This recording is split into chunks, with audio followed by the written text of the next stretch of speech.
Donc poser la question de l'avenir présuppose que nous croyons qu'un avenir existe. Il y a quand même beaucoup d'opposants à l'Europe qui souhaitent d'une certaine façon que l'avenir n'existe pas.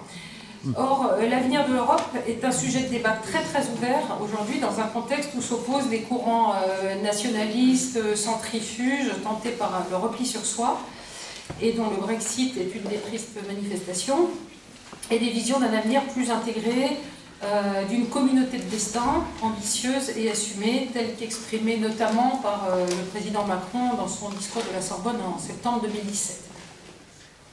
Donc beaucoup d'options, beaucoup d'oppositions, beaucoup de débats autour du futur modèle de l'Europe, d'un modèle fédéral vraiment intégré à celui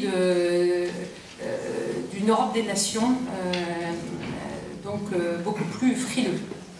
En tout cas, l'avenir de la question commune dépasse très largement le débat institutionnel et politique, même si il faudra que les choix qui seront faits dans ce domaine répondent aux incompréhensions des citoyens. Le modèle est probablement aussi un peu inadapté. Et donc, pour rétablir la conscience des citoyens européens, il faudra probablement passer par une réforme aussi institutionnelle. Ce n'est pas le sujet du débat de ce soir. Il est assez large. Je vais vous demander quel est l'avenir, selon vous, de la maison commune. Sur quelle base vous pensez que cet avenir peut être reconstruit?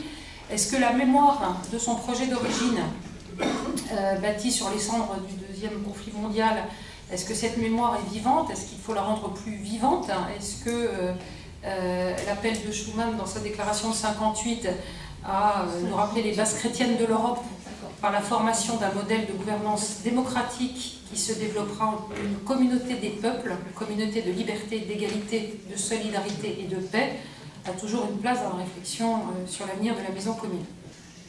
Voilà, donc un sujet très très large que nous n'épuiserons pas ce soir. Donc je remercie beaucoup Sylvie Goulard et François Hevet d'être là.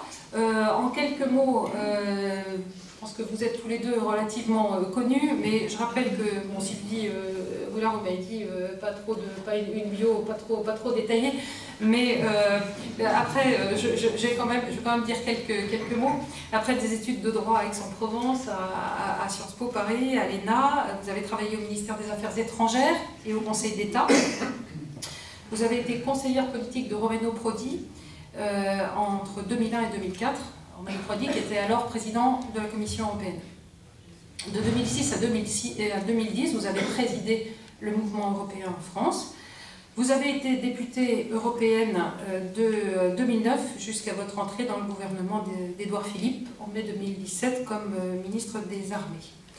Pendant vos 2 mandatures au Parlement européen, vous avez siégé au groupe dit ALDE, des démocrates libéraux pour l'Europe.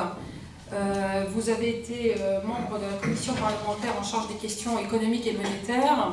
Vous avez exercé les fonctions de coordinateur et porte-parole du groupe sur ces sujets, et notamment au plus fort de la crise financière.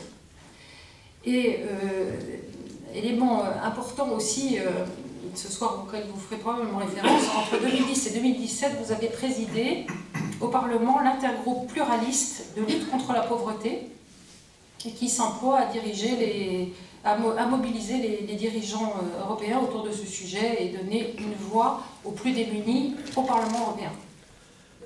L'auteur de plusieurs livres que certains peuvent avoir lus, le premier, L'Europe pour les nuls, est un excellent point de départ pour ceux qui cherchent à comprendre comment fonctionnent les institutions, qui a été lauréat du prix du livre européen en 2009, De la démocratie en Europe, coécrit avec Mario Monti, Europe, amour ou chambre à part, et Goodbye Europe, un essai sur le Brexit avant le Brexit. François Hevet, vous êtes ancien élève de l'ENSET, agrégé de physique et titulaire d'un doctorat en théologie. Après quelques années d'enseignement en lycée, vous êtes entré dans la Compagnie de Jésus en 1983 et avez été ordonné prêtre en 1989. Vous avez été le premier représentant officiel de la Compagnie de Jésus à Moscou, le premier depuis le XVIIIe siècle, entre 92 et 95. En effet, vous êtes allé enseigner la théologie à l'Institut de philosophie, de théologie et d'histoire Saint-Thomas de Moscou. Vous avez été professeur, enfin vous êtes professeur au Centre CEP depuis 1997. Vous avez été doyen de la faculté de théologie, titulaire de la chaire Teilhard de Chardin, auquel vous avez consacré un ouvrage. Et vous avez également enseigné aux États-Unis comme visiting professor à Georgetown, à Washington, sur sciences et religion. Et depuis 2013, vous êtes le rédacteur en chef de la revue Études à laquelle vous collaboriez depuis un certain nombre d'années auparavant. Je ne cite pas tous vos ouvrages qui sont extrêmement nombreux, mais 2 ou 3 pour l'exemple, donc vos œuvres et publications sont très nombreuses. Crainte et tremblement, une histoire du péché, Darwin et le christianisme, pour une spiritualité du cosmos, donc votre livre sur Teilhard de Chardin, je recommande parce que c'est un sujet que j'ai lu, qui est vraiment passionnant et très beau. Et puis le dernier en 2016, Au nom de la religion, point d'interrogation, barbarie ou fraternité. Et votre blog s'appelle Terre Nouvelle. Voilà. Et alors, par providence, probablement, dans le dernier numéro de la revue Études, à laquelle un certain nombre de nous sommes abonnés, vous dialoguiez tous les deux, numéro consacré à l'éducation, sur la question de l'éducation. Et je vous recommande, ceux qui ne sont pas abonnés, d'acheter le dernier numéro de la revue Études pour lire le dialogue entre François Levet et Sylvie Goulard sur l'éducation, et en particulier en Europe. Voilà. Donc je vais tout de suite laisser la parole à Sylvie pour répondre à la question un peu large de cet avenir de l'Europe. Vous y croyez probablement. Quelles sont les conditions de la relance de l'Europe? Est-ce qu'on peut parler de fraternité des nations européennes? Est-ce que la fidélité ou la mémoire des pères fondateurs a toujours un sens dans le cadre de la réflexion sur l'avenir de l'Europe? Merci Marie, merci beaucoup d'être là, vous tous, malgré le froid. Je suis vraiment ravie effectivement d'être là avec François et avec vous tous, pour essayer modestement d'apporter quelques réponses à un thème qui pourrait nous occuper pendant des heures et des heures. D'abord, oui, je crois qu'il y a un avenir. Je pense d'abord que les chrétiens ont l'espérance, et que si on commençait par dire qu'il n'y a pas d'avenir, on peut tout de suite rentrer chez nous.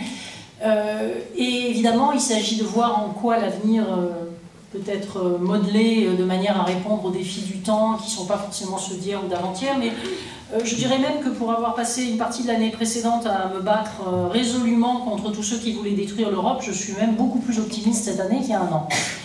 Et parce que la dynamique qui a été lancée est une dynamique qui est en train, je crois, de changer les choses. Ceci dit, note de bas de page, je m'exprime ce soir à titre personnel. Je ne suis plus membre du gouvernement et je ne viens surtout pas vous vendre une soupe politique parce que ce n'est pas le lieu. Alors, personnellement, je pense qu'on passe beaucoup trop de temps à parler d'institutions ou du détail des politiques et qu'on ne se pose pas assez des questions plus fondamentales. Donc personnellement, j'ai envie de rester à un niveau que vous trouverez peut-être frustrant si vous attendiez autre chose. Je suis prête à répondre à des questions sur des points beaucoup plus précis, mais moi je voudrais vous inviter justement à réfléchir à ce rapport entre la nation, la personne humaine et le projet européen.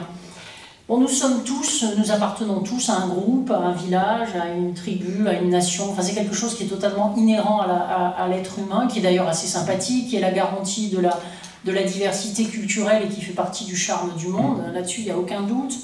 Mais je crois que nous sommes un peu dans une époque où toutes ces questions identitaires sont en train de prendre une place qui est assez fausse. D'ailleurs, je salue la présence de Martin Mayer, avec qui on a beaucoup travaillé à Bruxelles.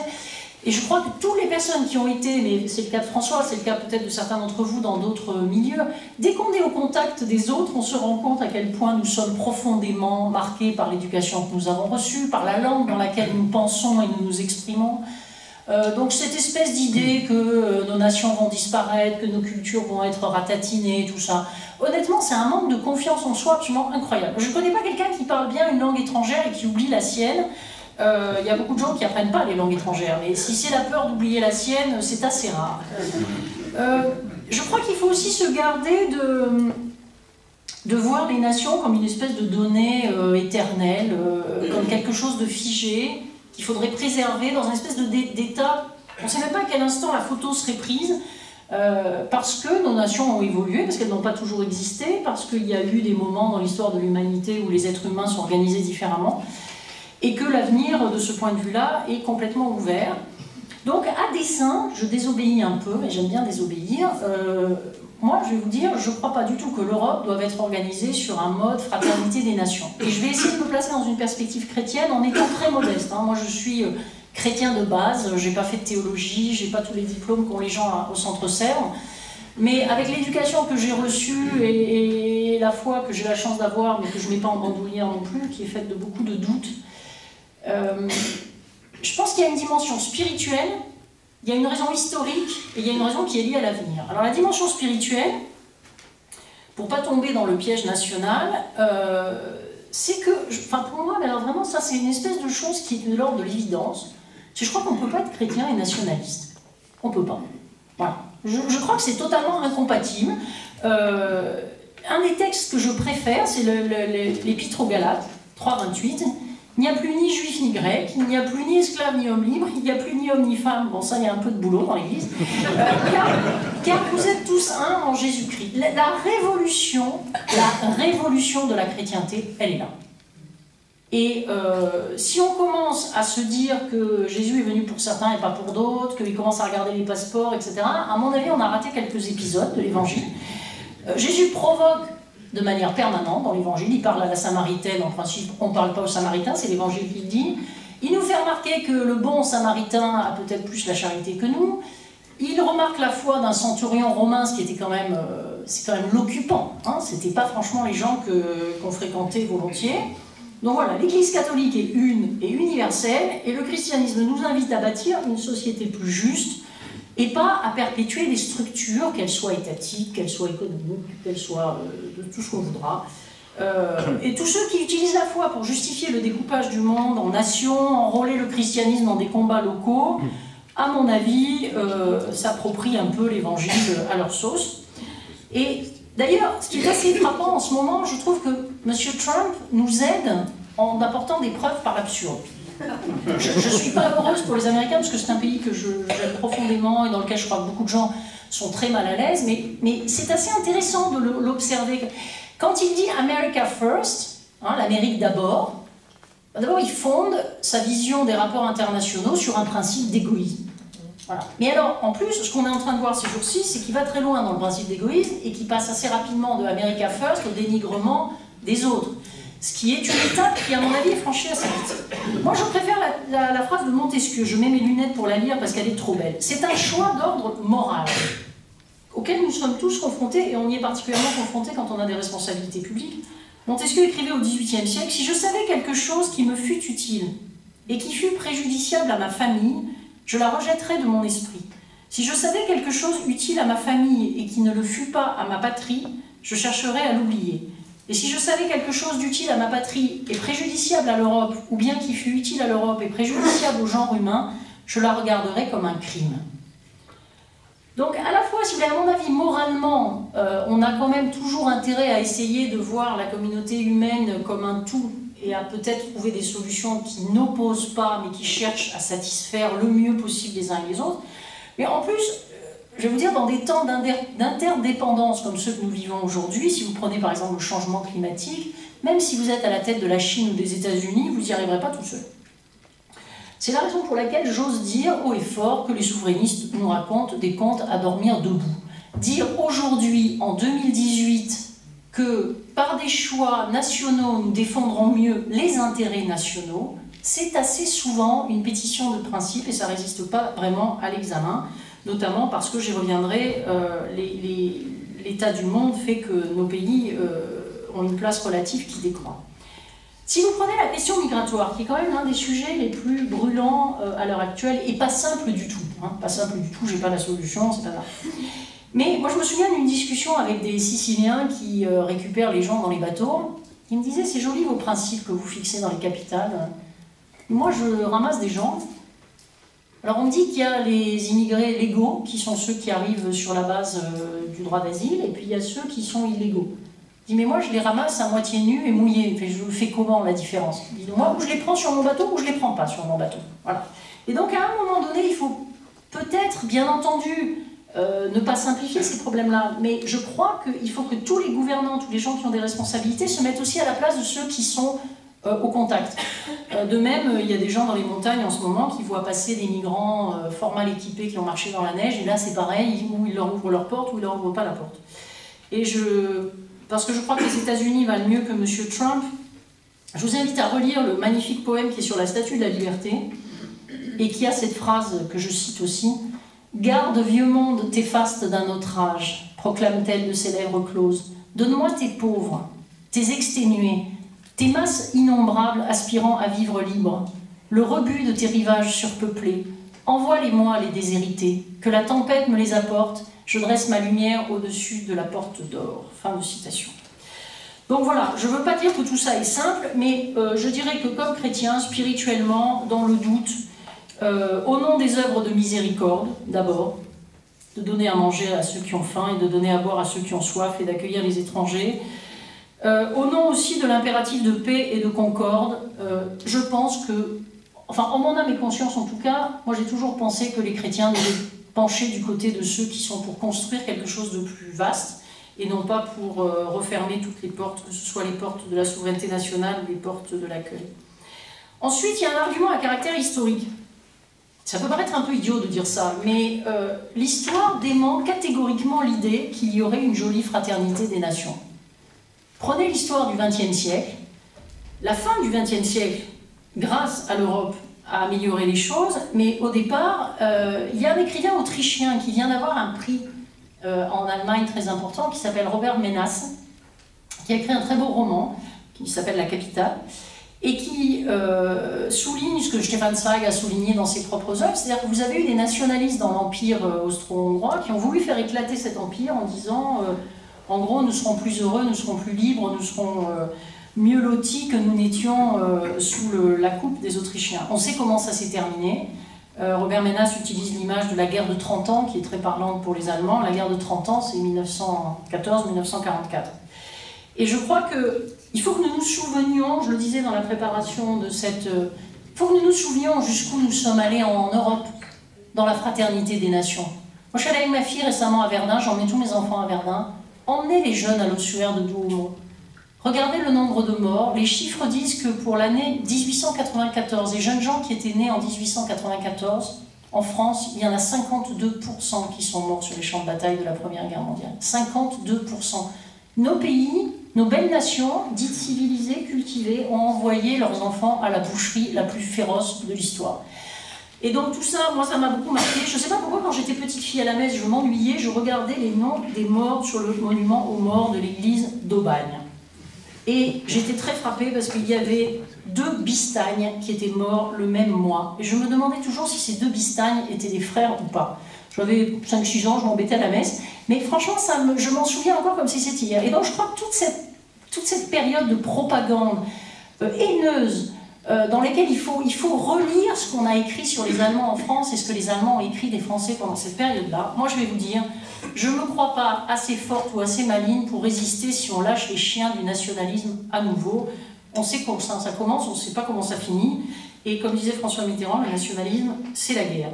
Donc je galope un peu sur des sujets extrêmement importants. Alors pourquoi tout ça avoir quelque chose avec l'Europe? Parce que justement, la Société des Nations, c'est ce qu'on avait essayé de mettre en place entre les 2 guerres mondiales. Ça a existé, la Société des Nations. Et c'était la faille de la Société des Nations et la grande différence par rapport à ce qu'on a fait à partir de 1950, c'est que la Société des Nations, c'était justement des nations juxtaposées dans lesquelles il fallait que tout le monde soit d'accord pour qu'on prenne une décision. Mais si on attend que tout le monde soit d'accord pour prendre une décision, mathématiquement, vous êtes agrégé de physique, François, je pense qu'on n'arrive pas très facilement à une décision, surtout si on est, comme aujourd'hui, 27 ou 28.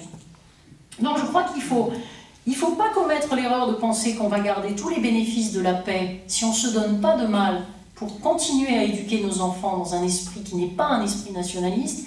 Et deuxièmement, je pense qu'il faut avoir conscience que la méthode qui a été utilisée pour faire l'Europe, avec des coopérations supranationales, une cour de justice qui arbitre les différends entre les pays, qui donne des droits aux citoyens, avec la possibilité de concevoir un certain nombre de politiques communes, avec des budgets qui créent une solidarité, c'est tout ça qui a fait tenir les pays ensemble. Alors bien sûr, les États y ont joué leur rôle, il ne faut pas nier le rôle que les nations peuvent jouer, mais les nations, je m'en méfie un petit peu. En tout cas, L'Europe des nations, c'est un truc qui n'existe pas, c'est les nations, et c'est pas beaucoup d'États. Je l'ai vu à Bruxelles, au quotidien. Vous prenez les domaines dans lesquels on peut décider à la majorité, à un moment donné, vous arrivez à surmonter les blocages. Et c'est les domaines dans lesquels on a fait un certain nombre de choses qui sont critiquables, qui peuvent être perfectionnées, qui existent. Et puis il y a les domaines où on est à l'unanimité et on ne fait rien. L'un des plus choquants étant l'absence d'harmonisation fiscale. Voilà, les nations fraternelles se font les poches mutuellement. On est dans un système dans lequel vous avez des États qui attirent des entreprises chez eux, sur le dos des petits camarades, tout en leur vendant l'appartenance à un même marché. Moi, je ne suis pas pour ça. Ça ne marche pas, on le sait, la raison est claire. Et on voit bien avec le Brexit, et là aussi, je ne dis surtout pas ça contre les Britanniques, il y a beaucoup de gens que j'aime beaucoup au Royaume-Uni, mais les personnes qui ont fait croire que les Britanniques allaient reprendre le contrôle, hein, take back control, c'était vraiment leur slogan, tout en bénéficiant des avantages d'un système collectif, mais ça ne marche pas dans une famille, ça ne marche pas dans une association, chacun le sait bien. Ou vous faites partie d'un jeu collectif et vous jouez avec un certain nombre de règles, ou vous reprenez contrôle et vous ne faites plus partie d'un système collectif. Voilà, vous voyez ce que je vous dis, c'est peut-être un peu basique, c'est Madame Michu fait l'Europe, mais parfois il faut revenir à des choses un peu plus... Alors, dernier point, et je vais vite, la principale raison, ça n'est ni les raisons spirituelles que j'ai évoquées, puis qui à la limite ne concernent peut-être que les chrétiens et ceux qui pourraient se reconnaître dans tout ça, même sans la foi, ça n'est pas la raison historique qui valait la peine d'être... C'est surtout l'avenir.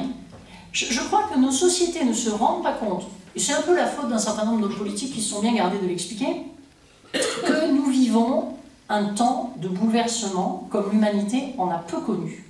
Ce qui se passe avec l'intelligence artificielle en ce moment va impacter notre manière de vivre, notre rapport au savoir, le fonctionnement de nos entreprises, les process de fabrication, et aussi de manière fabuleuse le diagnostic médical, en permettant sans doute de soigner mieux des gens. Enfin, c'est pas que négatif, mais c'est un bouleversement considérable.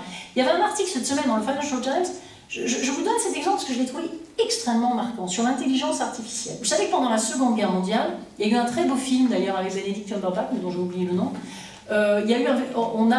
Les Britanniques, enfin les Alliés sont arrivés à casser le code Enigma des Allemands, qui était un code réputé inviolable, et pour ça ils ont réuni les meilleurs esprits mathématiques, ils les ont enfermés et on a soumis à un groupe d'ordinateurs le code Enigma. Ils ont mis 10 minutes. La machine a mis 10 minutes à casser le code Enigma. Pourquoi? Parce que, et ce que cet article racontait très bien, c'est que s'il y a de l'émotionnel, la machine n'est pas capable de se rendre compte de ce que ça représentait au moment où on a essayé de le casser pendant la Seconde Guerre mondiale. Mais la capacité à brasser des données dans des proportions absolument sans équivalent avec ce qui existait depuis la création de l'esprit humain, c'est quelque chose de nouveau. Et pour cette raison-là, si nous voulons rester compétitifs, si nous voulons que nos entreprises puissent donner du travail aux gens, si nous voulons continuer à peser dans le monde, nous n'y arriverons pas tout seuls. C'est une chose qu'il faut avoir le courage de dire, et je suis fière qu'avec Emmanuel Macron, on l'ait dit, la souveraineté dans un certain nombre de domaines s'exercera infiniment mieux au niveau européen si nous l'exerçons en commun. Et après tout, je dirais que dans le fond, ce qui compte le plus, c'est de défendre un modèle social solidaire, c'est de prendre des décisions qui sont favorables à l'environnement, c'est de donner du travail aux gens. Moi, pour mes enfants, c'est ça qui compte. La manière dont les structures sont organisées, c'est une chose importante. Il faut bien sûr que chacun des pays qui participent puisse apporter sa pierre à l'édifice, qu'il n'y ait pas d'hégémonie des uns sur les autres, mais il y a moins d'hégémonie en Europe depuis qu'on a fait l'Europe qu'il y en avait avant. Donc c'est pour dire qu'on a des raisons tirées, je dirais, de l'avenir et de l'évolution du monde qui sont absolument incroyablement fortes et sans équivalent jusqu'à présent. Pour conclure, 3 remarques rapidement. Donc premièrement, je le répète, faire l'Europe, de toute façon, c'est pas une lubie d'Européens. C'est pas seulement la question de savoir si ça nous plaît ou si ça nous plaît pas. L'alternative, c'est qu'on va se faire totalement rejeter à la périphérie du monde.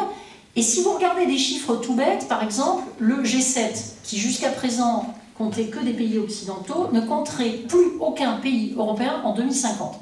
Tous les 5 à 10 ans, vous avez un pays européen qui est éjecté, le dernier étant l'Allemagne, mais même l'Allemagne se fera éjecter du G7. Par contre, Si nous restons unis, nous y siégerons de manière durable. Donc premièrement, je vous dis encore une fois, on peut penser ce qu'on veut. Moi, je suis une idéaliste européenne. Je pense qu'il y a des raisons de fond, de diversité culturelle qui font... Mais même si on n'y croit pas, même si on est cynique et uniquement centré sur ses intérêts, on a de bonnes raisons d'accélérer la construction européenne. La deuxième chose, c'est que, encore une fois, ne nous méprenons pas sur les nations telles que nous les connaissons. Je n'avais pas prévu que Sophie Berlin serait là, mais je voulais citer un bouquin qu'elle m'a fait connaître d'un philosophe italien qui est tout à fait remarquable, qui s'appelle Maurizio Bettini, donc, qui a publié chez Flammarion récemment un petit bouquin qui s'appelle « Contre les racines ». Alors, je sais que ça va choquer des gens, mais ça fait rien. Il démontre que, si vous voulez, un certain nombre de manières dont nous présentons nos nations, nos identités, nos cuisines. Moi, j'ai adoré le chapitre, parce que c'est un exemple que j'ai souvent pris. Moi, je suis méditerranéenne. Il n'y a rien de plus méditerranéen que la ratatouille. Et bien écoutez, si on n'était pas allé en Amérique, il n'y aurait pas de ratatouille. Hein, parce que les tomates, les aubergines, tout ça, ça ne vient pas du bassin méditerranéen. Quand vous pensez au bassin méditerranéen, vous pensez aux agrumes, etc., ils sont venus plutôt de Perse ultérieurement. Les Romains connaissaient rien de tout ça. Voilà, à Rome, non seulement il n'y avait pas de pizza, il n'y avait pas de sauce tomate, il n'y avait pas d'aubergine, il n'y avait pas de citron. C'est quand même assez troublant. Alors l'identité, c'est quoi? Et ce monsieur le dit très bien, et j'en suis fière. Donc il faut qu'on arrête les reconstructions ex post. Pour la France, moi j'ai quelques exemples que j'adore toujours. La Tour Eiffel, pas plus parisien que la Tour Eiffel. Est-ce que vous savez comment s'appelait vraiment Monsieur Eiffel? Monsieur Eiffel s'appelait Monsieur Bonnickhausen. Et en fait, il a pris le pseudonyme de Eiffel, il s'appelait comme ça parce qu'il était allemand au départ. Il a pris le pseudonyme de Eiffel, qui d'ailleurs est une région d'Allemagne, le Eifel, quand on le prononce correctement, parce que Bonnickhausen, ça faisait un peu difficile à prononcer en France. Donc, vous voyez, même la Tour Eiffel, on pourrait s'amuser. Qui a livré Jeanne d'Arc aux Anglais, les perfides Anglais? Ce sont les Bourguignons, qui n'étaient pas français à l'époque. Donc, je suis désolée s'il y a des Bourguignons dans la salle, je ne leur en veux pas personnellement. Mais voilà. L'Alsace et la Lorraine, il y a des Lorrains dans la salle aussi. L'Alsace et la Lorraine. On dit bon, les Allemands n'auront pas l'Alsace et la Lorraine. C'est très bien. La Lorraine a quand même été rattachée à la France au XVIIIe siècle à cause du mariage de l'impératrice Marie-Thérèse. Parce que c'était un peu gênant qu'on ait les Habsbourg qui arrivent si près, etc. Un siècle après, c'était devenu le territoire qu'il fallait défendre envers et contre tout. Ce qui est très bien d'ailleurs, qu'on défende son territoire, c'est légitime. Mais vous voyez, parfois, la manière dont on enseigne l'histoire, la manière dont on reconstruit l'histoire des nations fait que... Voilà. Et puis, troisième et dernière chose, je crois que c'est une chose absolument fabuleuse. Et moi, je veux finir sur quelque chose de positif. C'est quelque chose d'assez extraordinaire qui nous est donné de participer à la création de quelque chose d'aussi nouveau que ce que peut être l'Europe. Parce que dans le fond, moi, ça ne m'intéresse pas d'abord au niveau européen simplement plus de pouvoir, plus d'argent, de peser plus. Tout ça, c'est important de pouvoir peser dans les négociations commerciales, que l'euro soit la deuxième monnaie de réserve dans le monde, etc. Mais on ne fait pas l'Europe uniquement pour être exactement avec tous les travers des États-nations du début du XXe siècle, en étant plus fort parce qu'on a les Allemands, les Italiens, etc. Ce qui est intéressant dans ce que nous avons tenté de faire en Europe, et on n'y est pas si mal arrivé, c'est qu'on est parti d'une situation dans laquelle des gens s'entretuaient, et je vous ai dit encore une fois de la manière la plus féroce qui soit, qui fait qu'on n'a aucune leçon à donner à personne, et qu'on est arrivé à transformer ça en un creuset où on fait des choses positives ensemble, où on peut coopérer, où on a, comme dirait Robert Schuman, dévalorisé les frontières. Quand vous regardez ce qui se passe en Palestine, où ils s'entretuent, ils coupent des oliviers qui ont 3000 ans, etc., alors que relativiser le territoire, c'est ce qu'on est arrivé à faire en Alsace ou en Lorraine, et que finalement ça se passe très bien et qu'on passe la frontière quasiment sans s'en rendre compte, c'est cette contribution à un monde meilleur qui doit être la marque de l'Europe. C'est pas seulement qu'on va être... un club de plus dans le monde des grandes puissances qui s'affirment, moi d'abord, et puis avec mon impérialisme, etc. Bien sûr qu'on a besoin d'une défense, bien sûr qu'on a besoin de moyens de défense commerciale, etc. Mais je crois vraiment que les Européens pourraient se motiver beaucoup plus, et c'est pour ça que je ne vous ai pas parlé d'institutions, je ne vous ai pas parlé de procédures, je ne vous ai pas parlé de budget, parce que je pense que ce qui est important, c'est de vous convaincre que vous et vos enfants, vous pouvez participer à quelque chose qui est bon pour vous, mais qui aussi est bon pour la planète. Merci.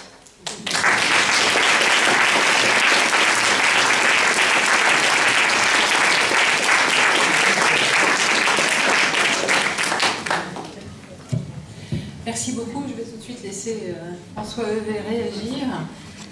Je ne repose pas de questions, mais finalement, à vous entendre... Il y a de la matière, oui.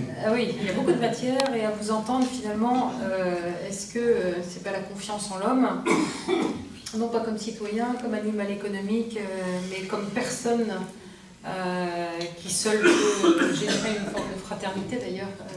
Est-ce que c'est pas cette confiance dans l'homme qui doit être au centre de la reconstruction du projet européen? Est-ce qu'il y a une autre option? Je ne pense pas qu'il y ait beaucoup d'autres options. D'abord, merci de cette invitation.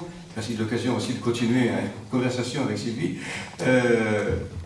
Alors, je ne sais pas à quel titre je suis invité ce soir, peut-être à titre de voyageur, comme vous l'avez mentionné. Donc, je m'appuierai plutôt sur des expériences, ou des images qui me donnent à réfléchir, qui m'ont donné à réfléchir. Peut-être en rappelant que l'expression de maison commune avait été employée par Mikhail Gorbatchev pour désigner l'Europe dans son ensemble. L'Europe, comme disait De Gaulle, de l'Atlantique et de l'Ouest. Même, on pourrait presque dire l'Europe de l'Atlantique à Vladivostok, ou de ce qui est une autre perspective. Mais j'aurais envie peut-être justement de partir de cette expérience de quelques années en Russie, enrichie par quelques voyages plus récents en Ukraine. Il y a quelques années, au moment où on discutait de l'avenir de l'Europe, etc., des doutes, des questions, des interrogations sur l'avenir de l'Europe, il y a eu les événements de la place Maïdan de Kiev, l'hiver 2013-2014. Et ce qui m'a beaucoup frappé, c'est de voir que les manifestants qui défendaient une meilleure démocratie pour l'Ukraine s'appuyaient sur l'idée européenne, voulaient de l'Europe, voilà. Croyaient peut-être plus en l'Europe que beaucoup d'Européens. Et ils ne croyaient pas en l'Europe, et ce que j'ai pu confirmer de la part d'amis que j'ai rencontrés là-bas, ils ne croyaient pas en l'Europe pour des raisons essentiellement matérielles, économiques, de bien-être, etc., mais parce que pour eux, justement, l'Europe représentait cette capacité de vivre ensemble de manière différente. Cette capacité d'intégrer des différences pour une part qu'on pourrait penser au départ irréconciliable. Et c'est là, je crois, qu'il faut effectivement se rappeler l'histoire de l'Europe, l'histoire ancienne. Sylvie Goulard a fait allusion tout à l'heure à la Première Guerre mondiale, pour revenir aussi à des événements antérieurs. Michel Serres faisait remarquer récemment, c'est des formules un peu imagées à la Michel Serres, que l'Europe n'avait pas connu de période de paix aussi longue depuis 1945 que depuis l'Antiquité. Et si vous faites effectivement le décompte, je ne l'ai pas fait, mais ce serait intéressant de le faire, la succession des conflits, des guerres en Europe est pratiquement continue depuis l'Antiquité jusqu'à 1945. C'est donc c'est de là que nous venons. C'est de là que nous venons, et j'avais été frappé aussi par, il y a quelques années, 2014 pour être précis, en lisant dans la revue Études les articles qui se rapportaient à la guerre, qui se rapportaient à l'Allemagne. C'est très édifiant, si je puis dire, enfin, mettez édifiant entre guillemets. C'est très édifiant de voir comment des jésuites français justifiaient le combat contre l'Allemagne pour des raisons, là on rejoint le nationalisme que vous évoquiez tout à l'heure, pour des raisons en particulier spirituelles. C'était vraiment très impressionnant. Et c'était la même chose, du reste, semble-t-il, du côté allemand, dans la revue qui s'appelait à l'époque Stimmen der Mariala, je crois bien, avant Stimmen der Zeit, alors les arguments, on peut les deviner, l'Allemagne, pays de Luther, pays de Kant, enfin toutes les horreurs épouvantables qui nous menacent, et donc il fallait impérativement s'en défendre. Ce sont toute cette accumulation d'images, de clichés qui engendrent la violence qu'on a vu se développer. Et donc qu'est-ce qui a permis finalement de surmonter ces clichés? La difficulté, je reviens un petit peu à la Russie, parce que c'est une des questions, je trouve, qui est importante à prendre en considération quand on réfléchit à l'Europe aujourd'hui, avec cette remontée en puissance de la Russie et du nationalisme russe en particulier, de voir le poids des représentations, des images, les uns sur les autres. Et c'est très difficile de lutter contre ça. Très difficile de lutter contre ça tant qu'il n'y a pas eu de contact humain. Je pense que ça rejoint votre réflexion à l'instant sur les personnes. Donc il n'y a pas d'autre moyen pour surmonter ces conflits qui ne cesseront de revenir. Je crois qu'on pourra revenir un peu sur la question du nationalisme aujourd'hui, mais ces incompréhensions, en quelque sorte, sont pour une part inévitables et récurrentes dans l'histoire. Je pense que la meilleure manière de lutter contre ça, c'est de manière extrêmement concrète, extrêmement pratique, de se rencontrer à hauteur d'homme. C'est là où, effectivement, je serais aussi critique à l'égard de la notion de fraternité des nations. C'est plutôt fraternité des personnes. Comment faire en sorte que les personnes se rencontrent? Ce qui suppose, par parenthèse, du reste, une certaine connaissance des langues. Dans sa contribution à la revue Études du mois de janvier, Sylvie a fait opportunément allusion à l'importance de connaître les langues, parce que c'est même si l'anglais est de fait devenu une langue de communication universelle, le fait d'apprendre quelques mots dans la langue de l'autre fait que la communication fait que la relation s'établit de manière beaucoup plus facile, en quelque sorte. Moi, j'aime bien, quand je voyage, apprendre quelques mots dans une langue, même si c'est du finlandais, du hongrois, du grec, etc. Bon, sans prétention d'aller très loin, mais au moins, ça instaure une relation. C'est peut-être tout à fait simple, tout à fait élémentaire, mais je crois qu'il n'y a pas d'autre moyen d'avancer. En l'occurrence, c'est ce que je suis aussi pu expérimenter en Russie, parce que la culture russe est une culture qui est, parmi ses quelques bons aspects, souligne beaucoup l'importance des relations interhumaines. Donc cette question de la rencontre, de la connaissance mutuelle, donc ce facteur humain est tout à fait essentiel. Et je crois que du reste, dans les générations plus jeunes, les choses se font de manière assez plus spontanée. Enfin, du moins, il faut seulement encourager tous les programmes qui vont dans le sens de ces rencontres.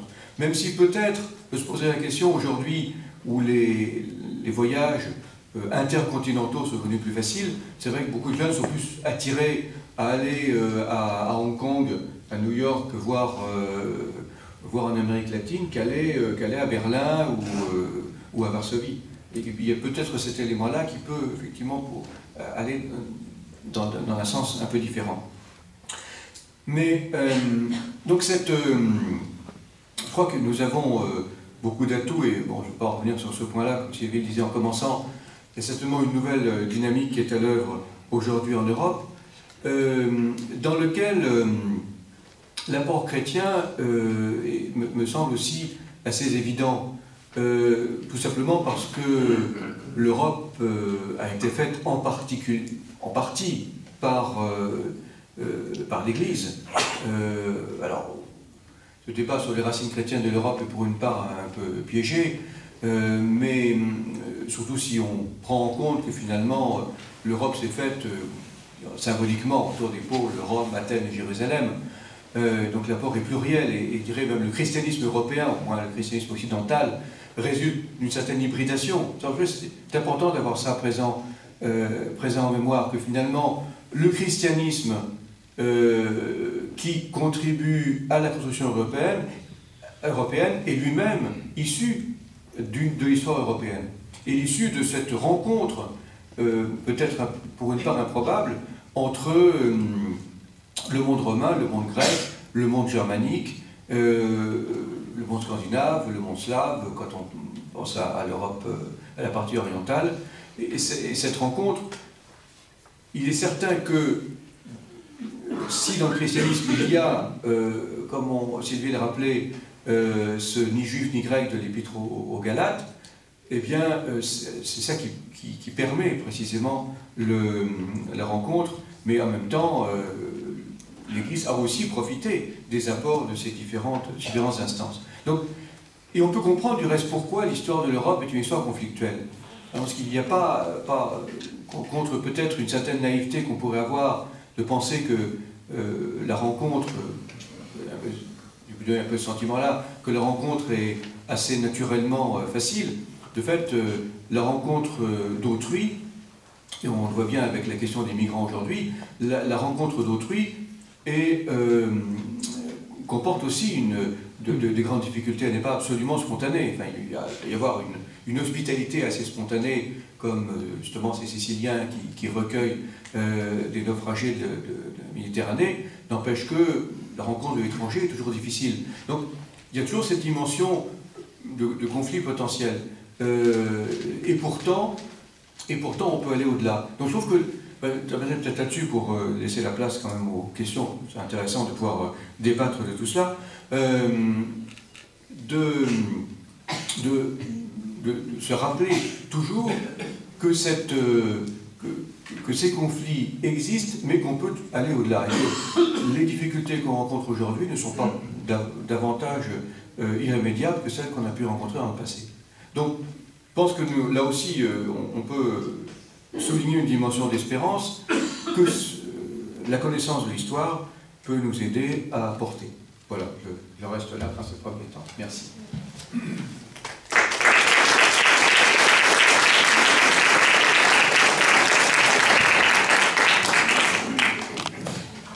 35 minutes maintenant pour les échanges, les questions-réponses. Donc je vais tout de suite vous passer la parole à vous s'il y a une première question.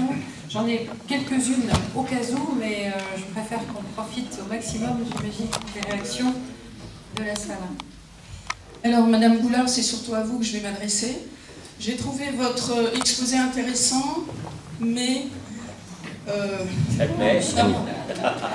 peu creux.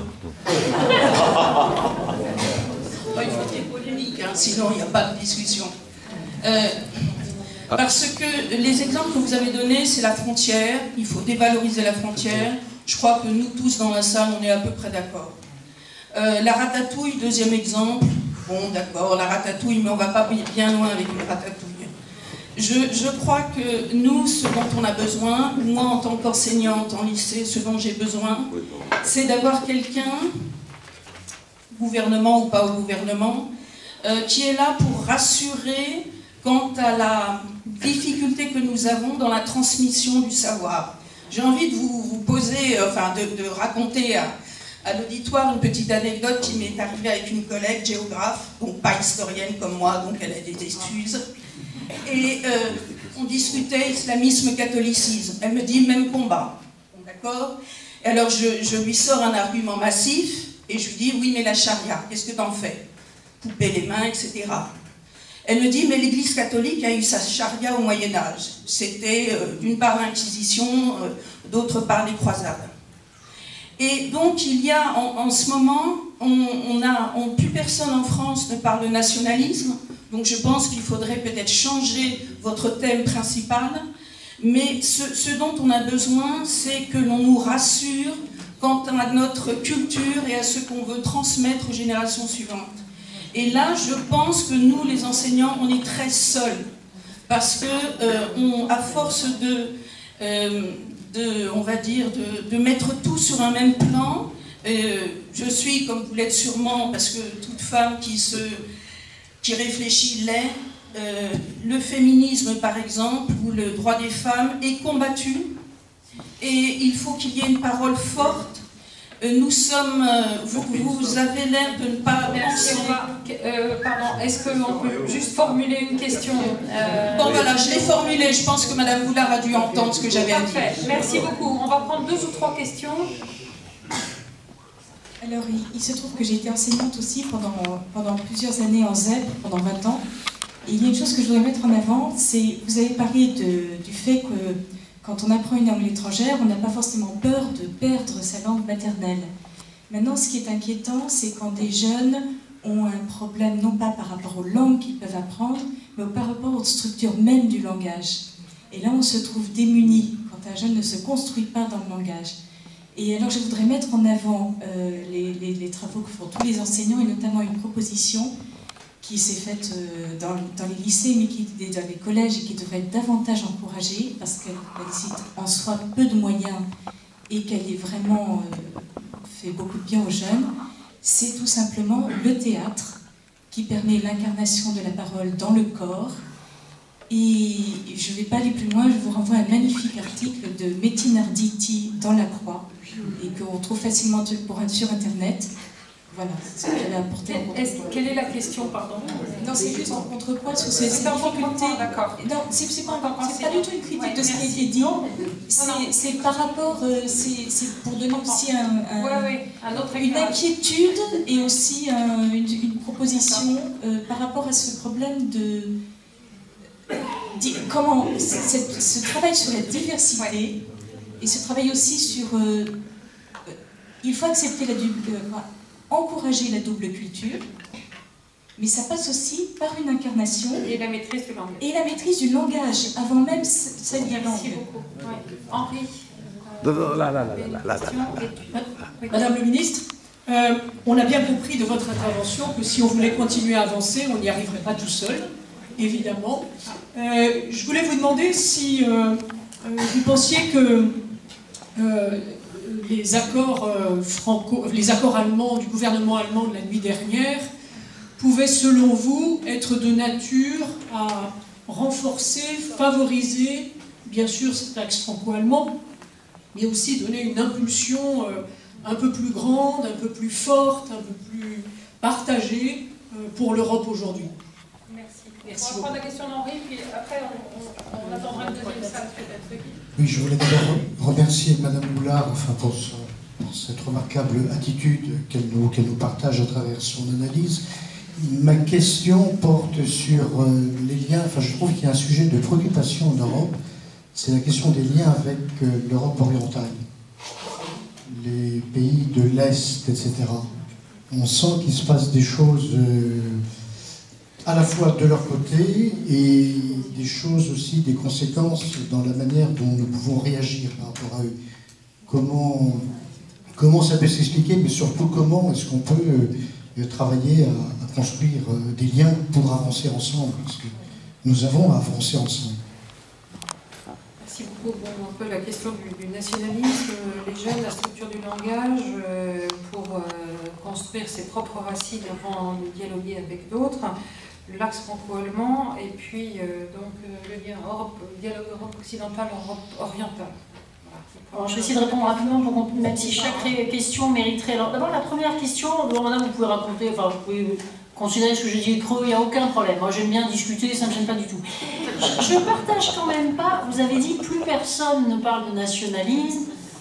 Écoutez, moi j'ai fait une campagne l'année dernière et je peux vous dire pas à Paris seulement, partout. Et puis j'ai été pendant des années au Parlement européen où j'ai vu comment certains défendent des intérêts qu'ils définissent d'ailleurs, parce que c'est toujours très compliqué de savoir ce qu'est un intérêt national. C'est pas illégitime du tout de vouloir défendre l'intérêt de ces entreprises. Vous avez des pays qui ont plus d'agriculture, d'autres qui ont plus d'industrie. Vous avez des pays qui sont des pays maritimes, d'autres qui ne le sont pas, etc. Mais d'abord, sincèrement, je respecte votre position, mais je ne partage pas votre idée qu'il n'y aurait pas de nationalisme. Je pense que le débat public est marqué, au contraire, par une remontée des visions identitaires. Ce que j'ai voulu dire par l'exemple concret de la ratatouille, parce qu'il ne faut pas toujours prendre des exemples trop compliqués, c'est qu'un certain nombre de choses qui sont utilisées comme des vecteurs d'identité, comme des marqueurs, comme quelque chose qui aurait toujours été associé à telle région, tel pays, etc., quand on creuse un petit peu, on se rend compte que c'est plus complexe, qu'il y a des interactions entre les pays, qu'il y a eu des importations de produits, qu'il y a des tas de choses. Et ça, c'est une expérience. Je prends souvent des questions alimentaires parce que, quelles que soient les personnes dans la salle, les gens s'en rendent compte. Il y a 25 ans, il n'y avait pas des sushis à Paris. Quand vous posez la question aux Français de quel est l'un des plats qu'ils préfèrent, ils vous disent c'est le couscous. Bon, donc il faut pas non plus. Alors, ça, il n'y a pas que ça. Et je vois ce que vous voulez dire. Je pense d'ailleurs ce que vous avez dit, la difficulté de la transmission du savoir. Je puis me permettre, il y a le savoir et puis il y a aussi la transmission de ce qu'on est, éventuellement d'un héritage historique, culturel, de la qualité de la langue, ça fait le lien avec votre question, etc. Et là-dessus, encore une fois, personnellement, je suis absolument persuadée qu'il est parfaitement légitime que chacun des pays, par exemple, qui composent l'Union européenne, mais même à l'échelle de la planète, fasse de tout pour que sa culture reste vivante. Parce que c'est la biodiversité intellectuelle, si vous voulez. Donc, vous avez tout à fait raison, mais ce n'est pas seulement la transmission d'un savoir, parce que dans la transmission de ce que nous sommes, il y a parfois des enseignants et des intellectuels qui disent des choses très justes, et il y a des choses qui ne sont pas de l'ordre du savoir. nous sommes dans des sociétés dans lesquelles il y a énormément d'idées fausses qui circulent, dans lesquelles il y a des simplifications et qui sont en plus amplifiées par les phénomènes de type technologique, etc. Donc, je crois très sincèrement qu'une chose est d'éduquer les enfants au savoir, et vous faites un magnifique métier parce que transmettre le savoir, c'est une des choses les plus précieuses qui soit dans une société donnée. La deuxième question, c'est de savoir si c'est un savoir qui ouvre, si c'est un savoir qui met en contact avec d'autres et qui, en quelque sorte, augmente la capacité cognitive et le champ de réflexion. J'assure, dans mon expérience de député européen, c'est que quand on était un groupe de députés de 5 ou 6 pays différents, je vous assure, c'était fascinant. On abordait le même texte, c'était souvent des trucs pas très sexy, hein, des textes bancaires, économiques. Mais vous aviez le collègue finlandais qui allait voir des trucs que vous n'aviez pas vus du tout. Le portugais qui lui répondait un autre truc que vous n'aviez pas vu du tout sur ce que le finlandais avait dit, etc. Et donc en fait, pour moi, le stade le plus sophistiqué du savoir, c'est l'échange. Et d'ailleurs, je vous invite à lire le magnifique bouquin de Jacques Le Goff qui s'appelle « L'Europe est-elle née au Moyen-Âge ?», qui montre que parmi les choses qui ont été inventées sur notre continent, il y a les universités, et que ces universités à l'époque étaient des universités, ça paraît incroyable, mais dans lesquelles les professeurs et les élèves circulaient entre Bologne, Montpellier, la Sorbonne, Heidelberg, Cambridge, etc. C'est incroyable. Donc, pour moi, la transmission du savoir, c'est la transmission d'une attitude de curiosité intellectuelle et d'échange et de grande modestie. Moi, ce qui me gêne beaucoup quand les gens veulent... c'est pas parce qu'on est français qu'on a le génie de La Fontaine. Hein. Moi, je suis ravie qu'on apprenne La Fontaine, mais il n'y a pas... Moi, j'y suis pour rien s'il était génial, La Fontaine. Donc, vous voyez, il y a deux manières d'apprendre aux enfants. On peut leur dire, tu vois, les fables de La Fontaine, ça fait partie du trésor de la langue française. Apprends-les, tu t'en souviendras même des années après. C'est une réflexion sur la société. Ou alors, il y a une manière de considérer, est-ce que La Fontaine est meilleure que Shakespeare? Enfin, voilà. Donc, vous voyez la différence. Je simplifie un peu, mais pour moi, l'éducation, c'est une éducation à l'ouverture. Et vous avez un philologue allemand qui s'appelle Heinz Wiesmann, qui vit à Paris depuis des décennies, qui a écrit un livre magnifique qui s'appelle « Penser entre les langues ». Et ce qu'il dit, c'est tout à fait ce que disait François, c'est qu'en fait, et c'est pour ça François, à mon avis, c'est pas très grave que nos jeunes aient envie d'aller en Nouvelle-Zélande plutôt qu'en Angleterre, ou au Brésil plutôt qu'à Lisbonne. C'est pas grave, ils ont la chance, les avions pas chers, ils voyagent, c'est bien. Parce qu'en fait, ce qui est important, c'est d'être confronté à l'idée que des gens pensent différemment et s'expriment différemment. Et donc, à la limite, vous engrangez des expériences. Moi, je suis contente quand ils apprennent l'allemand, qu'ils sont aussi en Europe, ou l'italien, etc. Mais bon, je pense qu'il ne faut pas se... Donc, pour revenir, madame, à votre question, ça fait un peu le lien. Là, vous mettez l'accent sur un problème qui n'est pas un problème européen spécifique. Pour l'instant, la construction européenne, il y a des compétences qui sont exercées au niveau européen, il y a des compétences nationales. Parmi les compétences nationales, il y a l'éducation. Si vous regardez les études internationales de l'OCDE, les études qu'on appelle PISA, elles font apparaître que malheureusement notre pays a de mauvaises performances. Et donc le problème d'un certain nombre d'enfants, et je me suis souvent battue pour que dans les ZEP il y ait des classes bilingues et tout, où il y a des enfants qui sont formidables et qui sont intelligents, mais qui ont commencé à l'école avec 300 mots au lieu d'en avoir 3000 parce que leur famille ne parlait pas français, etc. Et là, je dirais que c'est un problème français, c'est un problème italien. Les Allemands, il y a eu les premières études PISA au début du XXIe siècle, vers 2001-2002. Le pays entier s'est ému, mobilisé et a pris un certain nombre de mesures. Et malgré tout, si vous regardez ces études, qui sont des études qui concernent le monde entier, c'est dramatique. Les meilleurs pays européens, qui sont la Finlande, le Danemark et l'Allemagne, sont loin derrière la Corée, Singapour et le Japon. Et quand vous avez ça pendant des années, petit à petit, vous avez un niveau divergent. Donc vous avez tout à fait raison d'attirer sur ce point, mais je dirais qu'il ne faut pas non plus demander à l'Europe de tout faire. Dans l'entretien qu'on a fait avec François, je dis que je souhaiterais qu'il y ait plus au niveau européen, mais il faut que aussi chacun des acteurs européens prenne ses responsabilités. Si l'école française ne va pas bien, c'est la faute des dirigeants français successifs qui se sont... voilà, et d'erreurs que nous avons pu commettre. Alors sur l'accord avec l'Allemagne, si François veut peut-être rajouter des choses. Après, dans les idées. Bon.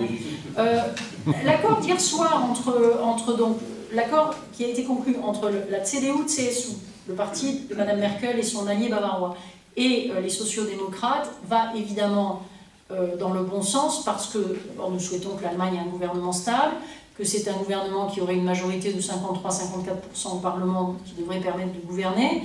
et que ce qui est positif, et personnellement je m'en réjouis beaucoup pour avoir notamment organisé toutes les visites du candidat Macron en Allemagne et avoir ramé pendant des mois pour convaincre que ce qu'on faisait dans ce pays était sérieux, les éléments qui s'y trouvent sur l'Europe sont plutôt des éléments qui devraient faciliter la coopération avec la France. Et d'ailleurs, je vais vous dire, aucun doute sur le fait que les Allemands répondront à l'offre du président de la République. Pour l'instant, il n'y a pas de gouvernement nouveau, mais c'est très frappant comme en Allemagne, les milieux économiques, comme la classe politique dans son immense majorité, après vous avez quelques voix discordantes, c'est la démocratie d'ailleurs, mais savent très bien que c'est pas pour faire plaisir à Emmanuel Macron, c'est parce que c'est l'intérêt de l'Allemagne. L'intérêt de l'Allemagne, dans le monde tel qu'il est, qui est celui de M. Trump, qui met un point d'interrogation sur l'OTAN, qui est celui de M. Poutine, qui est relativement menaçant, de M. Erdogan, qui est devenu extrêmement autoritaire, où on peut avoir un conflit en Corée, où on peut avoir des migrants, où l'Allemagne vit de ses exportations, a besoin de clients solides, d'un marché intérieur solide, où le Brexit jette aussi un trouble. Voilà, pour toutes ces raisons qui sont des raisons de fond, je n'ai aucun doute que la coopération franco-allemande va continuer. Cela dit, la coopération franco-allemande n'est pas tout. La coopération franco-allemande est nécessaire, elle n'est pas suffisante. Les autres partenaires sont respectables et à respecter. Et donc, vous savez, c'est une dynamique, il faut arriver à ce que le franco-allemand marche, parce que les deux pays, s'ils ne se mettent pas d'accord, bloquent tout, mais qu'on n'oublie pas les pays du Sud et les pays nordiques, et puis voilà, bon, l'Europe c'est compliqué. Prodi me disait... c'est comme avoir une famille nombreuse, hein, c'est l'Europe de la mame. Mais vraiment, c'est ça. Il faut penser à tous ces enfants. Il y a les petits, il y a les grands, il y a ceux qui vont bien, il y a ceux qui vont pas bien. Bon. Mais j'ai aucun doute, aucun sur l'Allemagne. Par contre, votre question, monsieur, est une question extrêmement préoccupante sur l'Europe centrale et orientale. D'abord, Martine Mayer était avec moi et la Comessée à Rome à la fin du mois d'octobre pour une rencontre de toutes les églises d'Europe avec des ONG autour du pape. Enfin, le pape a conclu. C'était, à mon sens, la leçon la plus frappante de ces débats. La cassure entre l'Est et l'Ouest est, à mon avis, beaucoup plus profonde et beaucoup plus difficile à régler que le conflit qu'on a eu entre le Nord et le Sud dans la crise de la zone euro. Les histoires d'argent, à la fin, vous arrivez toujours à trouver une solution. Une des vraies difficultés qu'on a avec les peuples d'Europe centrale et orientale, c'est que je crois que nous avons extrêmement bien fait de faire l'élargissement. Les gens qui vous disent qu'il ne fallait pas les faire rentrer, on les a fait rentrer trop vite et tout, sont des gens qui n'ont pas conscience que nous étions tombés du bon côté du rideau de fer. Eux avaient connu le communisme, le totalitarisme, ils étaient tout aussi européens que nous. D'ailleurs, Robert Schuman et toute cette génération souhaitaient absolument que l'intégration européenne couvre tout le continent. Donc on a bien fait de le faire. Si on ne l'avait pas fait, on aurait eu une espèce de ventre mou en Europe. Et l'ours russe, qui avait déjà poussé ses griffes vers l'Ukraine, les aurait poussés un peu plus loin. Donc je crois qu'on a bien fait pour des raisons géopolitiques. Les sociétés civiles de ces pays sont partagées. Vous avez aussi beaucoup de gens qui sont pro-européens, y compris en Pologne, en Hongrie. Il ne faut jamais l'oublier. Il y a des gouvernements, c'est un peu comme Trump aux États-Unis. Mais il n'en demeure pas moins que nous avons vécu des expériences historiques très différentes, que la démocratie a du mal. Elle a du mal un peu partout. Hein. Aucun pays n'est immunisé contre les tentations autoritaires ou autres. Donc il ne s'agit pas de donner des leçons, mais on peut constater qu'il y a en ce moment, notamment en Pologne et en Hongrie, des gouvernements particulièrement autoritaires, mettant en cause les valeurs de l'Union, tout en empochant des dizaines de milliards qui viennent d'Europe de l'Ouest, ce qui est un vrai problème d'équité pour les contribuables que vous êtes et qui financent en partie des projets là-bas, qui sont bien pour nous parce que même nos entreprises en bénéficient. Je ne mets pas en cause la solidarité, mais la solidarité ne peut pas être à sens unique, elle doit être dans les deux sens. Et puis il y a une question entre guillemets anthropologique, enfin on a entendu des responsables de l'Église de l'Est de l'Europe, que ce soit sur la place des femmes, sur le rapport aux personnes homosexuelles, et plus encore sur les migrants, dire des choses qui sont très éloignées je dirais en tout cas, le courant dominant dans nos pays. Et ces questions-là sont des questions qui touchent à la famille, au rapport homme-femme, à la sexualité, et tout ça c'est beaucoup plus compliqué à régler que les questions de fonds de secours de la zone euro. Donc j'espère qu'on va y arriver. L'Allemagne, à mon avis, jouera toujours, à juste titre, un rôle temporisateur. Sauf que j'étais à Berlin cette semaine, j'ai eu des conversations à haut niveau sur ces sujets-là. Je suis toujours très frappée, comme pour l'Allemagne, la réconciliation avec la Pologne, le fait de garder des liens avec l'Europe centrale et orientale est une chose cruciale et c'est bien. C'est bien parce que la réconciliation, enfin, vu ce qui s'est passé au XXe siècle dans cette région-là, je crois qu'on doit rendre grâce aux Allemands d'être comme ils sont. Après, je pense que dans l'attitude parfois un peu plus exigeante, qui peut être celle du nouveau président français, il y a quelque chose de juste aussi. Je vous dis notamment, l'équité commande de ne pas bénéficier de fonds européens en faisant un bras d'honneur aux autres sur certains sujets. Voilà, il y a un moment où il faut... Mais vous avez observé que le gouvernement polonais a été remanié récemment, et je crois surtout qu'il ne faut pas faire l'erreur de mettre tous les pays d'Europe centrale et orientale dans le même sac. Vous savez que dans la zone euro, nous avons les 3 pays baltes qui sont rentrés au plus fort de la crise, qui ont donné un signal politique de leur attachement à l'Europe qui est tout à fait respectable. On a la Slovénie, la Slovaquie, enfin voilà. Donc il faut faire du cas par cas, être prudent, très ferme sur certains principes, avoir une certaine compréhension pour les problèmes historiques. Et puis, si nous faisons un certain nombre d'avancées, ce qui est tout à fait possible, hein, à quelques-uns, soit dans la zone euro, soit Schengen, etc., il y a certains pays qui n'y sont pas. Donc il ne s'agit pas de les exclure, il faut garder la porte ouverte, mais d'un autre côté, s'ils ne veulent pas avancer, ils n'ont pas non plus vocation à nous bloquer. Oui, simplement, quelques mots très rapidement. Je suis très sensible, finalement je ne vais pas trop parler tout à l'heure, à la rapidité d'évolution actuellement de nos sociétés. On a parlé tout à l'heure de l'intelligence artificielle, la question technologique, la question de l'évolution des mœurs, la question des migrations, qui crée un climat, effectivement, qui peut créer un climat d'une certaine insécurité culturelle.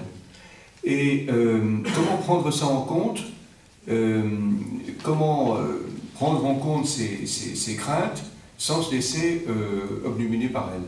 Je pense que ça rejoint la question d'un souci d'identité, d'un souci de localisation, d'un souci peut-être parfois d'enracinement. Et tout l'enjeu de l'Europe devrait consister à articuler cette sens de protection, en quelque sorte, le sens local, avec une ouverture plus large. Tenir les deux ensemble. Dans une conversation il y a quelques années avec l'ancien président du Conseil européen, Herman Van Rompuy, il disait que finalement on avait peut-être beaucoup insisté sur l'ouverture des frontières, sur les mouvements, sur les flux, sur les passages, et peut-être un petit peu moins sur le souci du local. Et il y a peut-être cette dimension à prendre en compte. Mais encore une fois, sans perdre de vue, je pense tout l'enjeu, toute la difficulté d'articuler les deux plans. Alors juste sur ce point, si je puis me permettre, on a fait une erreur. Moi, quand je travaillais avec Prodi au début des années 2000, le président de la commission à l'époque, en sa personne, insistait, il disait, voilà, c'est bien qu'on ait supprimé la frontière entre la France et l'Allemagne, vous êtes à Strasbourg, vous allez dîner à Kiel, parce que ça vous fait plaisir, vous prenez votre voiture, vous êtes en un quart d'heure de l'autre côté. Ça, c'est génial. Simplement, il fallait peut-être se poser un peu la question de savoir ce qu'on faisait à la frontière commune. Si vous voulez, moi je dis toujours ça de cette manière-là, parce que ça surprend les gens, la frontière de l'Allemagne, la frontière de la Suède ou la frontière de la France se trouve entre la Grèce et la Turquie ou entre l'Italie et la Libye. C'est pas la frontière de l'Italie, c'est pas la frontière de la Grèce, ce sont nos frontières extérieures.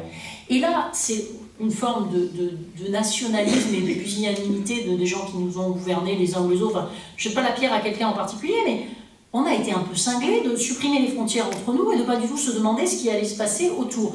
Même si l'objectif n'est pas de créer une forteresse. Mais parce que du coup, on paye 2 fois le prix d'une souveraineté un peu illusoire. C'est que d'abord, elle porte sur un territoire qui est ouvert, et d'autre part, elle ne porte pas là où on devrait porter. Et c'est une clé de lecture des difficultés européennes qui marchent dans pas mal de domaines. Là, j'ai pris l'exemple des frontières et des réfugiés, etc. Mais si en matière économique, c'est un petit peu la même chose. C'est-à-dire, je suis fascinée dans les domaines que je connais bien, sur les domaines bancaires, financiers, etc. On a une monnaie unique, une seule. Vous pouvez payer n'importe où. Dans votre poche, vous pouvez avoir des euros qui sont aussi bien belges que grecs. Et plein de banques, plein d'autorités nationales continuent à publier des statistiques, etc., dans des cadres qui sont les cadres du passé. En Allemagne, il y a tout un débat sur les flux qui passent par la Banque centrale. Je vous passe les détails techniques, le target tout, ça s'appelle, etc. Comme s'il y avait vraiment encore l'Allemagne, la France et tout. Je suis désolée, en matière monétaire, il n'y a plus. Il y a la zone euro. Mais personne n'a appris à penser au niveau approprié, qui est le niveau, si la Banque centrale le fait, mais beaucoup de gens ne le font pas. Donc c'est parce qu'on est dans cet entre-deux. Et en fait, on reproche à l'Europe de ne pas faire ce qu'on n'a jamais voulu qu'elle fasse. Et donc c'est là qu'on s'est mis tout seul dans un piège. On va prendre à nouveau 3-4 questions. Fabrice. Didier. Oui. Fabrice. Des questions. D'abord, mais bravo pour les deux interventions, je pense tout à fait riches. J'ai un sujet que je voudrais un petit peu aborder parce que vous avez fait deux remarques sur la Russie, Madame Goulard. L'une, c'était sur les craintes de M. Poutine. L'autre, c'était, je crois, en évoquant les griffes de l'ours russe qui menaçaient l'Europe ou les pays de l'Est de l'Europe. Et moi, je suis quand même très frappé parce que il me semble que la Russie aujourd'hui est un pays qui n'est aucunement menaçant vis-à-vis de l'Europe. Moi, je pense qu'il faut rester sérieux et voir aujourd'hui à la fois l'état économique, militaire et politique de la Russie. Je ne crois absolument pas au risque de voir la Russie agresser. Et je trouve qu'on a aujourd'hui une tendance à focaliser la Russie, à présenter la Russie comme si le rideau de fer n'était pas tombé et comme si Poutine était Staline. Et je suis un petit peu choqué et je souhaitais vous le dire. Alors, Père Hervé, donc, qui avait vécu à Moscou, je ne sais pas vous, quelle est votre réaction là-dessus. Accessoirement, quand on parle de Maïdan, c'est très bien, Maïdan, enfin, en tout cas en Occident, on dit que c'est très bien Maïdan. N'oublions quand même jamais que Maïdan, ça a été le renversement d'un gouvernement démocratiquement élu, d'un président démocratiquement élu, et c'est un petit peu simple, parce que moi j'ai aussi pas mal travaillé en Russie et en Ukraine, et je connais pas mal d'Ukrainiens. C'est une vision qui me paraît quand même un tout petit peu réductrice de considérer simplement que c'était une victoire de la démocratie, comme les printemps arabes ont été une victoire de la démocratie dans un certain nombre de pays. Donc la question, c'est... Ma question, c'est finalement cette approche de la Russie, c'est quoi, hein? Est-ce que c'est la Russie comme le rideau de fer, ou la Russie, partie intégrante de l'Europe, vis-à-vis duquel on doit essayer de réfléchir à la façon... On a une image de la Russie qui ne correspond pas à sa réalité. En tout cas, c'est pas celle que moi j'ai vécue et je connais. Olivier et Fabrice, si vous pouvez poser des questions courtes, on n'a plus énormément de temps. Je vais poser une question très courte. Ouais. Je dirais pour tout le monde, l'Union européenne, enfin, l'Europe s'est portée, qui on voit, c'est la Commission européenne, même si ce n'est pas l'exécutif, c'est quand même la Commission européenne. Moi, j'ai envie de vous poser la question, quelle est l'idéologie, je dirais, portée par les gens de la Commission? Le free trade, mais free trade, plus personne n'en veut. Les Allemands, Monsieur Le Maire aujourd'hui va renforcer les domaines préservés d'intérêt national. C'est quoi l'idéologie? Est-ce qu'elle est vraiment déconnectée de ce Est-ce que les fonctionnaires de la Commission européenne sont toujours aussi libéraux, sans limite? Non, mais on a l'impression free trade, sur les questions de modernité, sur les questions sociétales, ouais. Mais est-ce que ça reflète vraiment l'opinion, je dirais, des gens et des peuples? On voit que les pays, d'ailleurs, sont en train de faire le contraire, notamment sur le free trade, notamment l'Allemagne et la France. Du décalage entre ce qu'on imagine de la bulle bruxelloise et puis les décisions. Oui, Olivier. Oui, bonsoir madame, et merci pour votre intervention. Ma question, elle porte sur, au fond, la forme de la vie politique qu'on peut imaginer en Europe. Parce qu'on peut rejeter le nationalisme, et je pense que la plupart d'entre nous s'y associent, mais avec les nations, il y a aussi l'État-nation. C'est différent du nationalisme, mais c'est la forme politique qui est née très patiemment au cours des siècles. Et je pense qu'une partie de l'angoisse présente dans la situation européenne, c'est au fond, si on abandonne cette forme de... si on veut dépasser cette forme de l'État-nation, qu'est-ce qu'on peut imaginer au niveau européen, et notamment compte tenu du problème aigu de la langue? C'est-à-dire, on voit bien que je prends un exemple récent, la campagne présidentielle en France, les Français l'ont en mémoire, mais très peu d'autres Européens peuvent l'avoir en mémoire, de même que nous, même seules les personnes qui voyagent, qui connaissent les langues, ont une idée des pulsions politiques, de la vie politique des autres peuples. Qu'est-ce qu'on peut imaginer, justement, pour dépasser la technostructure, qui résoudra des problèmes, mais pas celui-là? Peut-être une dernière question, parce que, et ce sera les dernières, hein, donc s'il y a encore une ou deux, on va les regrouper. Et donc, moi, un peu pour compléter Olivier, je me disais que l'amour de la nation, c'est quelque chose de très palpable, de très simple, voilà, que chacun vit, mais quelque part, l'amour de l'Europe, est-ce qu'on peut, voilà, est-ce que vous sentez des petites pousses là-dedans? Comment faire renaître ça? Voilà, que l'enthousiasme de Schuman, là, je voudrais... Et de mon côté, je me permets de garder le micro 2 secondes. Merci beaucoup pour tout ce que vous nous avez apporté, c'était d'une clarté sans nom. Et le concept de ratatouille, j'ai trouvé qu'il nous faisait bien penser à nos sessions à Hanoï, où on essaye de faire une ratatouille aussi bonne que possible dans la durée. Voilà. Ma question, c'est sur l'intelligence artificielle et ce qui est en train de se passer avec les GAFA. comment vous sentez que peut se construire une organisation dont le rôle politique est quand même d'essayer de protéger un équilibre entre les personnes, alors même qu'un pouvoir scientifique et de base de données, ce qui sont deux choses différentes, mais est en train de passer dans des mains qui n'ont rien à voir avec le monde politique.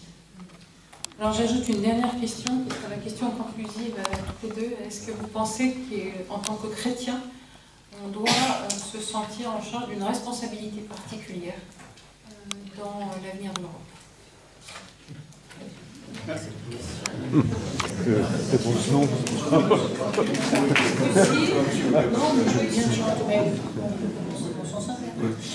Voilà, oui, donc, un mot sur la Russie, l'Ukraine et la Russie, Maïdan. Oui, bien sûr, dans Maïdan, il y a une dimension romantique. Je dirais, c'est un peu inévitable. Beaucoup d'événements fondateurs sont relus a posteriori avec cette idéalisation. Et c'est vrai que c'est, comme tout événement, c'est ambivalent. Alors, peut-être que, revenant d'Ukraine, je suis particulièrement sensible au point de vue d'Ukrainiens qui sont en l'occurrence pro-européens, avec qui, assez spontanément, des relations étroites. Qui, tu as dit, ils sont pas sans critique à l'égard du gouvernement actuel de l'Ukraine, qui est quand même pas non plus une démocratie parfaitement transparente, bien reconnaître. Ce qui est très difficile dans ces pays, je trouve, c'est que l'histoire était particulièrement violente. En Russie, en Ukraine, et donc c'est difficile d'avoir cette vision un peu apaisée qui pèse le pour et le contre. On est, surtout quand se mêlent des considérations de puissance, avec des moyens de puissance, qui est évidemment le cas de la Russie. Effectivement, avec les limites que vous disiez, mais avec quand même un désir de se manifester comme tel, qui peut se comprendre, encore une fois, compte tenu de l'histoire récente, de l'effondrement des années 90 et de la tentative de remonter aujourd'hui. Là aussi, je dirais, l'idéal, ce serait par exemple que des historiens russes et ukrainiens écrivent ensemble une histoire commune. Ça, ce serait idéal. Parce que, pour l'instant, on entend les Ukrainiens, on entend les Russes sur l'Ukraine, ils ont une certaine version qui paraît plausible.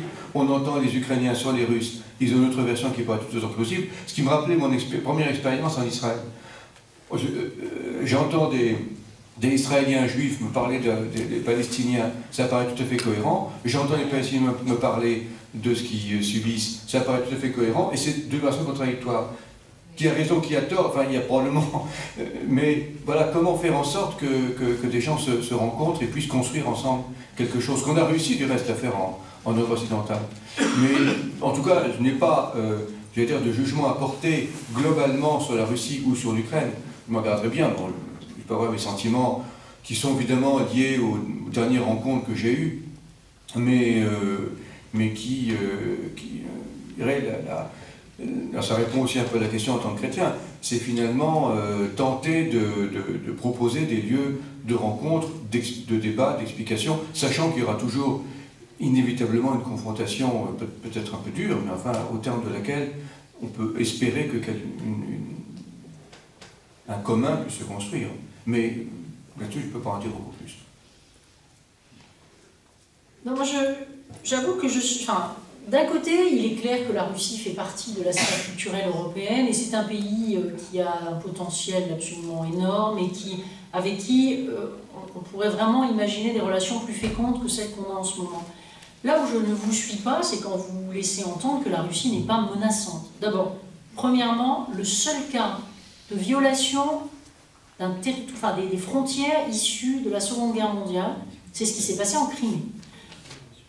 Écoutez, oui, au Kosovo, c'est un petit peu différent.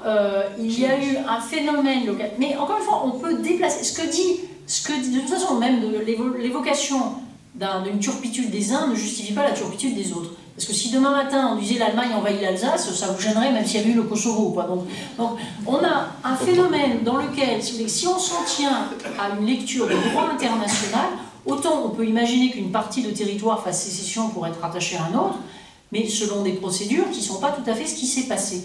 Deuxièmement, toute la partie orientale de l'Ukraine a été envahie par un certain nombre de forces spéciales russes Je le tiens notamment de la Croix-Rouge finlandaise qui a vu arriver un certain nombre de gens dans des soi-disant camions de la Croix-Rouge, etc. Donc je crois que sur l'aspect territorial, je crois qu'il ne faut pas être naïf. En Lettonie, qui est l'un des 3 pays baltes, vous avez une minorité russophone, enfin c'est presque une majorité d'ailleurs, enfin, vous avez énormément de russophones. On craint, je ne vais pas rentrer dans les détails avec des informations, mais on craint très fortement que ça suscite un certain nombre de troubles. Donc en tout cas, il y a des voisins, et il y a une dernière chose, c'est toute l'action des Russes en matière de ce qu'on appelle cybersécurité. Pour en avoir fait l'expérience personnellement, par des attaques de mon site internet quand j'étais député européen, parce que je défendais les accords commerciaux comme les accords avec le Canada, et puis parce que les personnes qui sont un peu transfrontières ne plaisent pas à ceux qui prônent d'autres visions, vu ce qui a été avéré pendant la campagne qu'a menée Emmanuel Macron sur les sites internet d'En Marche, vu ce qui s'est peut-être passé aux États-Unis, je n'ai pas personnellement d'informations de première main, enfin, je crois, si vous voulez, qu'il ne faut pas du tout diaboliser le peuple russe ou penser qu'on n'a pas des choses à faire avec les Russes. À l'inverse, je pense qu'il faut se garder de toute naïveté dans ce domaine-là. Et la manière dont un certain nombre de sites internet ont été, ou d'informations ont été mises sur Facebook pendant la campagne américaine, venant d'ordinateurs qui se trouvaient sur le territoire russe, je crois encore une fois que chaque pays doit assumer ce qu'il fait, ne serait-ce que pour la cybersécurité. Je pense qu'il faut être un tout petit peu plus prudent, encore une fois sans offenser le peuple russe dans son ensemble. Sur l'idéologie de la Commission européenne, écoutez, la Commission européenne, on lui fait porter un chapeau qui est plus large que sa propre tête. Si vous regardez la manière, d'abord la Commission travaille dans le cadre des traités. Les traités sont faits par les États. Ce qui s'est passé, c'est qu'on a mis dans des traités européens un certain nombre de politiques que les dirigeants nationaux n'assumaient pas vis-à-vis de leur population. Si vous prenez en 1957, on signe le traité de Rome. Le général de Gaulle arrive en mai 58. Quand j'ai écrit mon bouquin L'Europe pour les nuls, je me suis dit, tiens, c'est marrant, pourquoi de Gaulle, qui n'était pas spécialement favorable à l'Europe communautaire, ne remet pas en cause le traité de Rome? Il ne remet pas en cause le traité de Rome parce que ça l'arrangeait énormément qu'il y ait une politique de la concurrence qui soit faite à Bruxelles, qu'il y ait d'autres autorités qui viennent faire ce qui correspondait à l'intérêt de la France, ce qui était très conforme d'ailleurs au programme Rueff-Armand, etc., mais qui avait l'avantage de ne pas être fait par des autorités françaises. Et petit à petit, tout le monde s'est bien caché là. Qui a signé en 1986 l'acte unique européen, qui est probablement le traité le plus libéral qu'on ait jamais signé? C'est Laurent Fabius qui l'a signé pour la France. Pour se réveiller 20 ans plus tard en venant dire que c'était un vrai scandale. Donc, si vous voulez, moi ce que j'ai observé, c'est qu'ils se refilent la patate chaude. Donc, on file à Bruxelles les trucs qu'on n'a pas envie de faire, et puis après on voue aux gémonies les fonctionnaires, etc. D'ailleurs, quand on dit, par exemple, le commissaire à la concurrence empêche qu'il y ait une politique industrielle, les commissaires à la concurrence, ils appliquent le traité. Ceux qui peuvent changer le traité, et c'est très bien comme ça dans une démocratie, ce sont les États et les gouvernements élus. Moi, j'ai jamais vu un gouvernement français se battre pour changer la politique de concurrence à Bruxelles. J'ai fait les auditions de la commissaire à la concurrence, je peux vous dire, j'étais la seule députée française dans la salle. C'est la seule fois de ma vie où j'ai fait un tweet un peu vachard, parce que quand vous voyez comme on avait parlé de concurrence, comme c'était un sujet, moi je m'étais dit, il va y avoir tous les Français de droite et de gauche.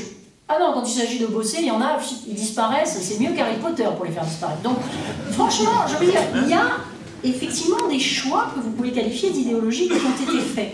La vraie question, c'est de savoir qui les a fait, ces choix. Et pourquoi on ne les a pas corrigés, s'ils ont été en partie excessifs, erronés, etc. D'un autre côté, personnellement, je pense que quand vous dites les gens ne veulent plus des traités commerciaux, ça rejoint ce qu'a très bien dit François tout à l'heure. C'est tout à fait légitime de s'occuper des inquiétudes de personnes qui ont l'impression qu'il ne va plus y avoir de travail, qu'il va y avoir de la désindustrialisation, etc.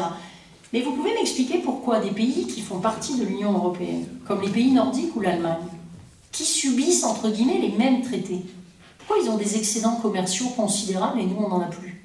Pourquoi l'Italie a un excédent commercial considérable et la France est désindustrialisée? Vous ne pouvez pas entièrement toujours dire que c'est la faute à Bruxelles. Il y a un certain nombre de choix nationaux qui ont pu aggraver des choses. Voilà. Et je vous assure, regardez de manière froide, objective, les statistiques de l'ensemble de la zone économique qui est l'Union à 27, à 28, 27 ou la zone euro. Et vous verrez qu'il y a des différences considérables de performance commerciale extérieure, de taux de chômage, de degré d'industrialisation, etc. Donc, il y a toujours des erreurs qui sont faites, les êtres humains font des erreurs, mais il y a eu des choix qui n'ont pas été assumés devant les populations. Mario Monti, quand il était commissaire à la concurrence, m'a raconté, vous savez ce que font les gouvernements, certains ministres des Finances. Il est interdit dans l'Union européenne d'aider les entreprises en difficulté de manière qui serait de nature à nuire à la concurrence. Pourquoi? Parce qu'on a mis des pays de taille complètement différente. Sinon, les Allemands ou les Français auraient des potentiels d'aide de leurs entreprises qui n'ont rien à voir avec ceux des Belges ou d'autres plus petits pays. Et vous avez des ministres qui sont assez cyniques quand des élections approchent pour donner des aides d'État illégales. Illégales. Ils le savent que c'est illégal au regard des traités. Ils appellent le commissaire à la concurrence, ils disent « Une fois que l'élection est passée, tu l'annules quand même, hein, parce que je sais que c'est une connerie, puis ça va coûter cher. Mais là, au moins, tu vois, j'avais une circonscription dans laquelle il y avait une usine qui allait fermer. Voilà. » Donc, si vous voulez, il faut quand même savoir comment une classe politique cynique a contribué à saper l'Union européenne. Et le pays dans lequel on est allé le plus loin, c'est le Royaume-Uni. Et ils sont bien attrapés maintenant. Parce que les malheureux, et c'est triste, on a dit aux gens que c'était à cause du marché intérieur qu'ils avaient des problèmes, etc. Jouant sur ce que François a très bien décrit comme étant des angoisses respectables de personnes qui voient le niveau local. Mais on leur a dit que des problèmes venaient d'une source, et c'est pas, le problème il n'est pas là. Le problème il est par exemple au Royaume-Uni, comme d'ailleurs en France, vous avez des très grandes différences entre des grandes métropoles comme Paris ou Londres, où il y a de l'activité, il y a du dynamisme, les gens sont confiants, etc. Et puis des zones qui se sont désindustrialisées. Alors que vous allez en Allemagne, vous vous baladez dans le Baden-Württemberg, vous avez des usines à la campagne, il y a des usines partout. Je ne sais pas si ça vous est arrivé, prenez le train en Allemagne, moi ça me fascine, j'adore traverser l'Allemagne en train, parce que vous voyez plein de choses. Alors, récemment, je suis allée de Thuringe à Berlin, donc à l'Est. Il faut voir comment l'Est de l'Allemagne s'est à nouveau développé. Donc voilà, c'est pour dire, il peut y avoir des biais, un débat démocratique, c'est pour qu'on en parle, mais il faut bien attribuer à chacun ce qui lui revient, parce que sinon c'est un peu difficile. Alors, c'est pour ça que la question de quelle est la vie politique qu'on peut imaginer en Europe. Alors, vous avez raison, il y a quelque chose à laquelle on est habitué, puis quelque chose qui paraît un peu plus lointain. Et je crois que la première chose déjà, et là je suis vraiment très heureuse qu'on avait écrit avec Mario Monti et le président de la République en est convaincu, etc., c'est que d'abord, si on veut que l'Europe marche, il faut la respecter. Il faut que le niveau régional et national puisse, le cas échéant, contester une décision, contester une politique, vouloir la modifier, etc. Mais qu'on arrête cette espèce de jeu totalement puéril et dangereux qui consiste à aller à Bruxelles gagner des victoires. Contre qui ? Contre des gens qui font partie de la même équipe. C'est l'équipe de foot qui est censée avoir joué contre d'autres qui sont les pays tiers, etc., et qui se tirent dans les pattes en permanence. Donc, la première chose qu'on pourrait faire, si on veut s'habituer à cette vie politique à plusieurs niveaux, c'est qu'il y ait quand même un peu un cessez-le-feu. Voilà.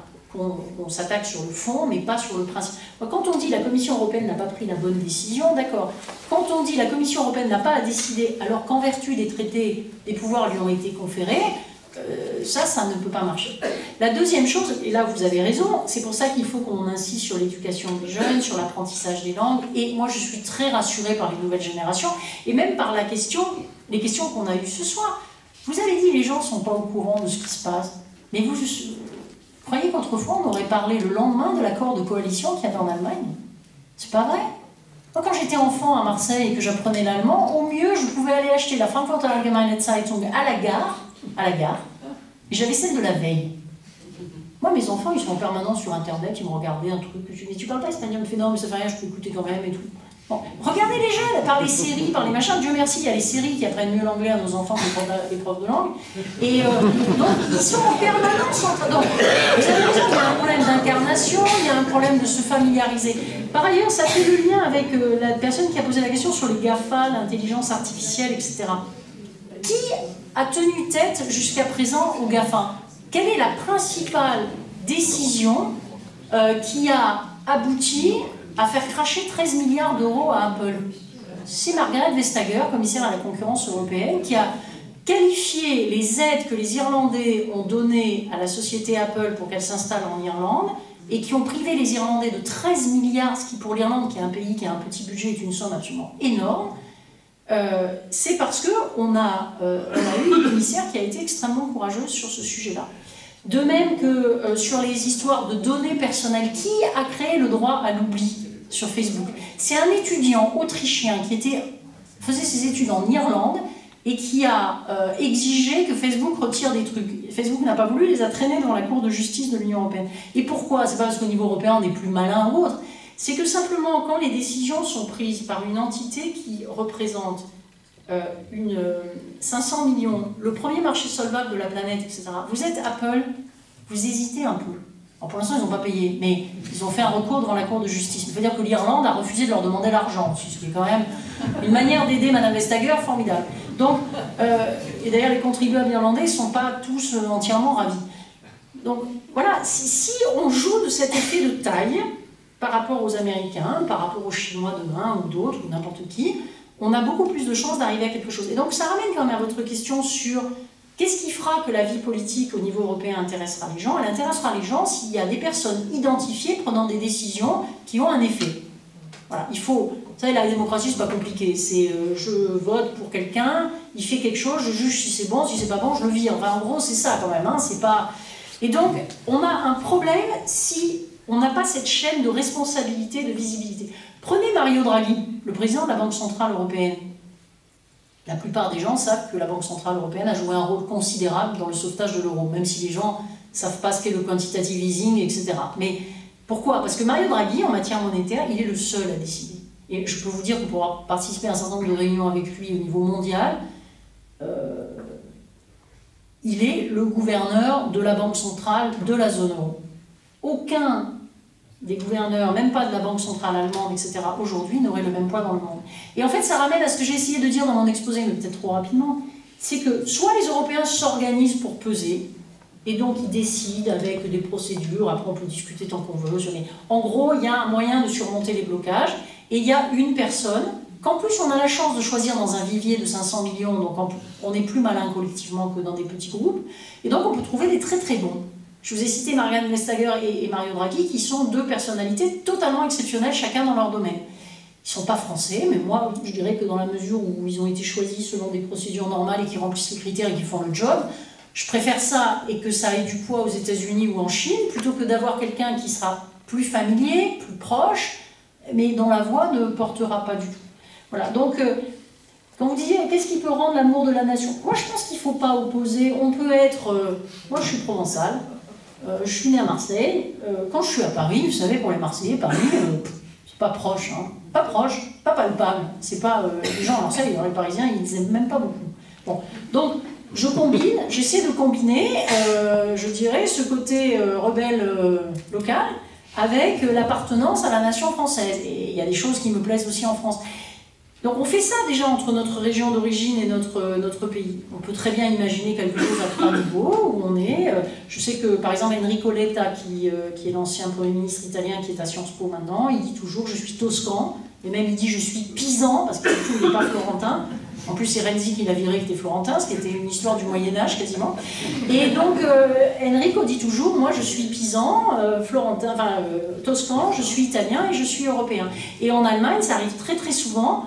Allez demander à un Bavarois s'il se définit d'abord comme allemand. Un Bavarois, il se définira d'abord comme Bavarois, ensuite comme allemand, et comme en général il bosse dans une boîte qui exporte dans le monde entier et qui bénéficie du marché unique, s'il n'est pas totalement de mauvaise foi, il dira aussi qu'il est un peu européen. Voilà. Donc tout ça, c'est quelque chose en construction. Bien entendu, on n'est pas arrivé. Mais je trouve vraiment que grâce aussi à l'accès à l'information qu'on a, grâce à la maîtrise plus grande des langues, en Parlement européen, j'avais des jeunes collaborateurs qui parlaient 4 langues, mais c'est pas un problème. Si vous maîtrisez bien le premier langage, comme dirait la dame, après ça va tout seul. Il ne faut pas qu'on se donne des blocages comme ça. Il y a des gens qui peuvent y arriver, qui peuvent faire vivre ça.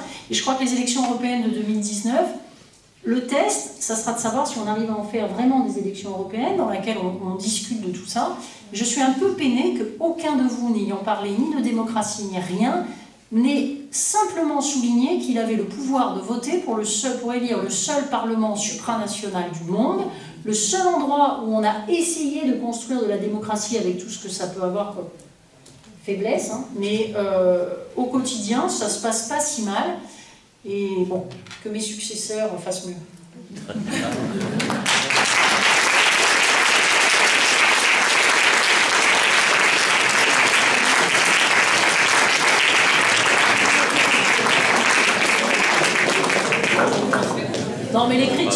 écoutez, les chrétiens, on n'est pas chrétiens quand on fait l'Europe, on est chrétiens du matin au soir, on est chrétiens surtout, et puis voilà.